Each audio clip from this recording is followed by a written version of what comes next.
नमस्कार मित्रांनो, welcome back to mister Savvy. Title बघून मला माहिती आहे तुम्ही खूप इच्छुक असाल की असं खरंच होतंय का, हे खरं आहे का, हे क्लिकबेट आहे का, की खरंच काय होतंय.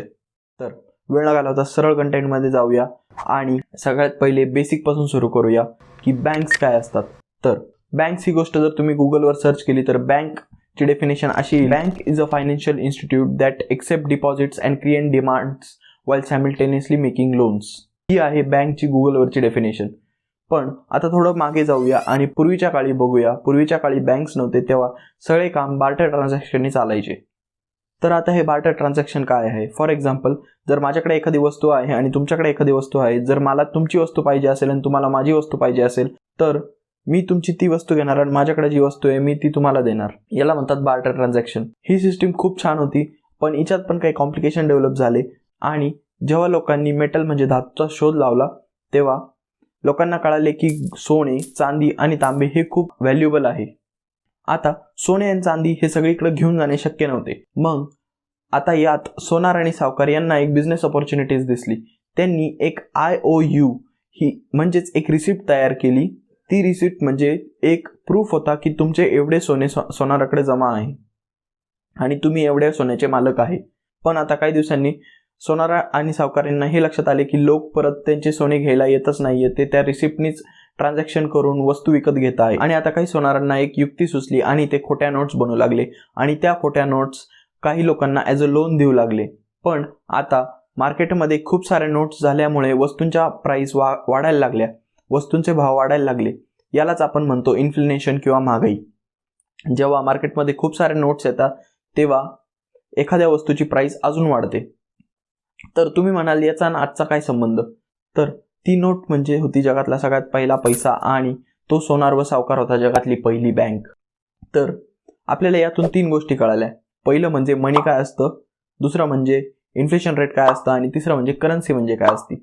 तर थोडक्यात सांगायचं म्हटलं तर करन्सी काय आहे? करन्सी एक मीडियम ऑफ एक्सचेंज आहे. ती डिव्हिजेबल आहे, ती फंजेबल आहे, तिचे तुम्ही सुट्टे करू शकता, ती पोर्टेबल आहे, त्याला घेऊन तुम्ही कुठेही जाऊ शकता, ती ड्युरेबल आहे, ती कधी खराब होणार नाही. आणि करन्सी एखाद्या गोष्टीची व्हॅल्यू स्टोअर करून ठेवते. तर आता मनी काय? मनी म्हणजे करन्सीची सगळे प्रॉपर्टीज हे मनीमध्ये असतात. बट मनी ती गोष्ट आहे ज्याची व्हॅल्यू करन्सी स्टोअर करून ठेवते. फॉर एक्झाम्पल, करन्सी म्हणजे 500 आणि 1000चे नोट्स आणि मनी म्हणजे गोल्ड, सिल्वर जे बँकमध्ये ठेवलेलं आहे. आता करन्सी बॅन पण होऊ शकते. फॉर एक्झाम्पल, 500 आणि 1000च्या नोट ज्या बॅन झाल्या होत्या, ही करन्सी कधी पण बॅन होऊ शकते. पण मनी म्हणजेच गोल्ड याची व्हॅल्यू कधी कमी होत नाही. फॉर एक्झाम्पल, जे 1800 मधले सोने होते ते आज पण तितकेच किंवा जास्तच व्हॅल्युएबल आहे. आणि आजच्या जगात आपण जे नोट्स वापरतो, फॉर एक्झाम्पल 100, 500, 2000, ह्या एक फिएट करन्सीज म्हणजेच एक मॉडर्न IOU आहे. तर आता हे सगळं रामायण बघून झाल्यानंतर बघूया की नक्की आपले पैसे बँकमधून कसे कमी होत आहे व आपले पैसे बँक खरंच चोरी करते का. जेव्हा तुम्ही बँकमध्ये पैसे टाकता ते सेव्हिंग्स अकाउंटमध्ये जाता आणि सेव्हिंग अकाउंटचं इंटरेस्ट रेट म्हणजेच व्याजदर हे 3.5% आहे. फॉर एक्झाम्पल, तुम्ही 100 रुपये टाकले आणि तुम्हाला पुढच्या वर्षी त्याचे 103.5 रुपये भेटतात. आणि हेच जर तुम्ही FD मध्ये टाकले तर FD मध्ये तुम्हाला 60% पर्यंत इंटरेस्ट भेटते. फॉर एक्झाम्पल, जर तुम्ही 100 रुपये टाकले तर लॉंग टर्म FD असेल किंवा ड्युरेशन FDचा जास्त असेल तर तुम्हाला 7% इंटरेस्ट भेटतो आणि तुम्हाला त्याच्यावर 107 रुपये भेटतात. तर हे सगळं ठीक आहे, पण याच्यात पैसे कुठं कमी होत आहे? यात एक मेजर फॅक्टर मिसिंग आहे, त्याला म्हणतात इन्फ्लेशन रेट. इन्फ्लेशन रेट हा दरवर्षी 5% पेक्षा जास्त असतो. हा व्हॅरी होतो. फॉर एक्झाम्पल, मागच्या वर्षीचा इन्फ्लेशन रेट होता 7%. आता तुम्ही मागच्या वर्षाच्या सुरुवातीला जर 100 रुपये बँकमध्ये टाकेल असेल तर तुमच्याकडे आता 103.5 रुपये असतील जर सेव्हिंग्स अकाउंटमध्ये, आणि जर तुम्ही FD केली असेल तर तुमच्याकडे 107.5 रुपये असतील. पण आता मागच्या वर्षीचा इन्फ्लेशन रेटच होता 7%. जर एखादी वस्तू मागच्या वेळेस 100 रुपयाला असेल तर ती आता झालेली आहे 107.5 रुपयाला. आणि एक महत्त्वाची अजून गोष्ट म्हणजे तुम्हाला जे सेव्हिंग्समधून 103.5 रुपये आणि 107.5 रुपये हे जे भेटलेले आहे याच्यावर गव्हर्नमेंट टॅक्स लावते, म्हणजे याचाच काही अमाऊंट गव्हर्नमेंटकडे जाते. तर तुम्ही बघू शकता की तुमच्याकडे ऑलरेडी खूप कमी पर्चेसिंग पॉवर झालेली आहे आणि वस्तूंचे प्राइस जास्त वाढतात आहे. तर अशा प्रकारे तुमचे पैसे बँकमध्ये खूप कमी होत आहे.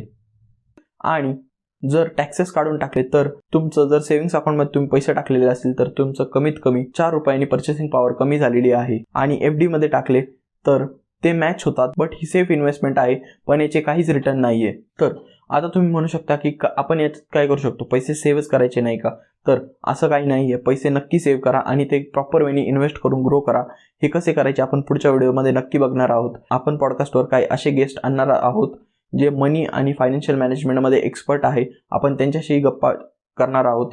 तर पण आता कुठे इन्व्हेस्ट करण्याच्या आधी त्यातली रिस्क ही लक्षात घ्या आणि एक गोष्ट कायम लक्षात ठेवा, तुमचा जो रेट ऑफ इंटरेस्ट किंवा रेट ऑफ ग्रोथ जो आहे तो इन्फ्लेशन रेटपेक्षा कधी पण जास्त पाहिजे. आत्तापुरतं तुम्ही हे करू शकता की जर तुम्हाला ही व्हिडिओ आवडली असेल तर नक्की लाईक करा, चॅनलवर कमेंट करा की तुम्हाला कोणता पार्ट सगळ्यात जास्त आवडला, सबस्क्राईब करा चॅनलला आणि शेअर करा ही व्हिडिओ, ज्याने खूप लोकांना याच्याबद्दल माहिती होईल. आणि भेटूया पुढच्या आठवड्यामध्ये.